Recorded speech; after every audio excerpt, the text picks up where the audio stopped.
तो बच्चों आप लोग को ये यहाँ तक तो समझ में आ गया कि अगर ऑड पावर का फैक्टर है तो साइन चेंज होता है, इवन पावर का फैक्टर है तो साइन चेंज नहीं होता। ये बात सबको क्लियर है? और अगर ये बात क्लियर है तो मैं अभी आपको क्वेश्चन करना सिखाता हूँ और भी। तो सबसे पहले बच्चों ध्यान से देखिए, अब हम लोग काफी ढेर सारे क्वेश्चंस कर रहे हैं और उस पर आपको ध्यान देना है। जैसे सबसे पहले हम क्वेश्चन दोबारा लिखते हैं, उस पर ध्यान दीजिएगा। लिखिए, जैसे मैंने लिखा x minus 4, x minus 1, x plus 5 greater or equal to 0, हमने ये लिखा। ठीक, तो सबसे पहले मैंने क्या बताया, हर फैक्टर को चेक करो कहाँ-कहाँ 0 होगा। तो तुम कहोगे सर ये वाला होगा 4 पे, ये होगा 1 पे, ये होगा -5 पे। तो इन नंबर्स को अरेंज कर दो नंबर लाइन, -5, 1, 4। वेरिएबल पैटर्न क्या कहता है, चेक कर लो अगर सब ऑड पावर के फैक्टर है कि नहीं। हाँ है, तो लास्ट में हमेशा प्लस लगा दीजिए। ठीक, ये ऑड पावर का फैक्टर है तो साइन चेंज होगा, प्लस ऊपर होगा तो माइनस नीचे होगा।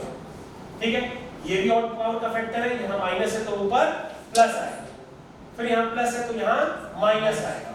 अब इसको वेव इसलिए कहते हैं क्योंकि अगर आप वेव बनाएंगे तो वेव से आपको और भी ज्यादा क्लियर होता है। ये देखो, ये एक वेव बनती है, इसको हम लोग कहते हैं वेव। तो इस ये वेव अपने आप को ये बताती है कि जो वेव का पार्ट ऊपर है वो ग्रेटर देन 0 है, जो वेव का पार्ट नीचे है वो लेस देन 0 है। समझ में आया? और ये आप पहले से ही जज कर लीजिए कि आपको 0 कहाँ चाहिए। 4 पे भी 0 चाहिए, 1 पे भी 0 हो सकता है, -5 पे भी 0 हो सकता है, क्योंकि -5 डालोगे तो भी 0, 1 डालोगे तो भी 0, 1 - 1 0, 0 to something 0, 4 डालोगे 4 - 4 0, 0 to something पूरा 0। समझ में आया? तो तुमको यहाँ तक समझ में आना चाहिए, इसलिए इसको वेव कहते हैं। क्योंकि अगर आप वेव बनाएंगे तो अब आपको और ज्यादा क्लियर होगा कि वेव का जो पोर्शन ऊपर है वहाँ ग्रेटर देन 0, जो पोर्शन नीचे है वो लेस देन 0। तो बच्चों ये देखो, ये वेव इस तरह से चलती है, इसलिए इसका मेथड का नाम होता है वेविकर मेथड। तो तुमने कहा सर क्या चाहिए, ग्रेटर देन 0 चाहिए। तो ग्रेटर देन 0 कहां पर होगा, जहां पे प्लस होगा, यहां पे, यहां पे। यानी आपका सॉल्यूशन सेट हो गया x बिलोंग टू -5 से 1 यूनियन 4 से इंफिनिटी। यानी एक ये आंसर और एक ये आंसर। कहां तक, ये तो चलता ही चला जाएगा आगे तक। ठीक है, तो एक आंसर ये हो गया, एक आंसर इसके बाद। क्या ये बात समझ में आई किस तरह से सॉल्यूशन लिखा? अब समझ में आई क्वेश्चन में कैसे किया? सर अगर पावर इवन हो तो वेरिएबल मेथड यूज करें, तब भी यूज करेंगे, बिल्कुल इस तरह से यूज करेंगे, बस उसमें साइन चेंज हम नहीं करते हैं। तो मतलब वो सिर्फ ऊपर ही ऊपर है, वो ऊपर ऊपर रहेगी वे। यस, ऐसे ही करते हैं एग्जैक्टली। अब तुम्हें हमारी थ्योरी अब तुमने पकड़ी, तो यही होता है वेविकर पैटर्न। तो अभी आप काफी सारे क्वेश्चंस करेंगे, परेशान ना हो, पहले इतना नोट करो। इसके बाद हेडिंग डालोगे बचपन की गलतियां। इसके बाद हेडिंग डालना बचपन की गलतियां। देखो, जैसे यहाँ पे लिखा रहता है x स्क्वायर -60 लेस देन 0।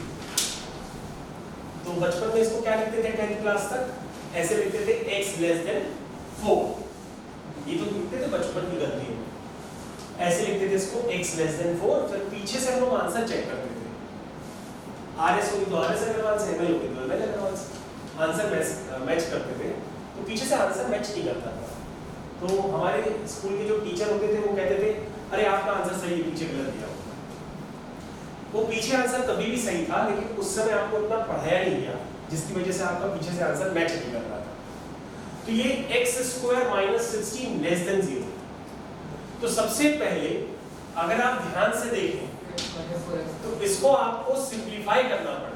ये a square minus b square, आप इसको लिखोगे a plus b a minus plus minus ऐसे लिखो, क्योंकि बेटा यहाँ पे अगर इसको 0 करोगे ना तो एक क्रिटिकल पॉइंट नहीं है, इसको 0 करने पे 2 क्रिटिकल पॉइंट्स वैसे ही थे, क्योंकि ये -4 पे भी और 4 पे भी ये दोनों पे 0 हो सकता है। लेकिन हम लोग छोटे में क्या करते थे, इसको लिख देते थे x स्क्वायर लेस देन 16, फिर लिख देते थे x लेस देन 4, ऐसे लिखते थे ना, और वो सॉल्यूशन सेट मैच भी नहीं करता।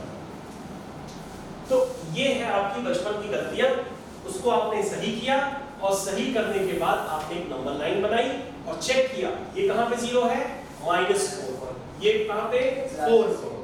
अब आप क्या कहोगे कि सर बेबीकर पैटर्न कहता है कि सबसे पहले प्लस, सर ऑड पावर का फैक्टर है माइनस, ये भी ऑड का पावर का फैक्टर है, फिर साइन चेंज हो जाएगा, plus plus minus plus minus plus ऐसे चलता रहता है।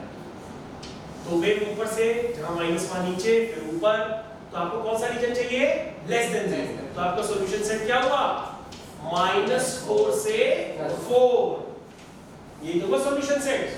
लेकिन सर बुक्स में ऐसे नहीं लिखा रहता था, बुक्स में कैसे लिखा रहता था, सर बुक्स में ऐसे लिखा रहता था, ये देखो -4 से 4, बुक्स में ऐसे भी लिखा रहता था, इसे कहते थे डबल इनइक्वालिटी। क्या कहते हैं, डबल इनइक्वालिटी। -4 से 4 का मतलब x -4 से बड़ा है और 4 से छोटा है। क्योंकि सर हाँ याद आया, इसको स्कूल में नंबर लाइन पे भी कहा जाता था रिप्रेजेंट करो, तो सर यहाँ 0 लिखते थे, यहाँ -1 -2 -3 -4 1 2 3 4, तो सर ये नंबर लाइन पे कैसे रिप्रेजेंट करते थे, यहाँ से लेके यहाँ तक एक लाइन बनाते थे और यहाँ पर क्या करते थे, ओपन सर्किल बनाते थे, क्योंकि ये पॉइंट इंक्लूड नहीं होता था। याद आया, ऐसा आप पहले भी कर चुके हैं, तो ये जरूर याद रखिएगा कि अब बचपन की गलतियां रिपीट नहीं करनी है, ठीक है। तो आपका सॉल्यूशन यही पीछे दिया रहता था, लेकिन आप लोग समझते नहीं थे उस समय।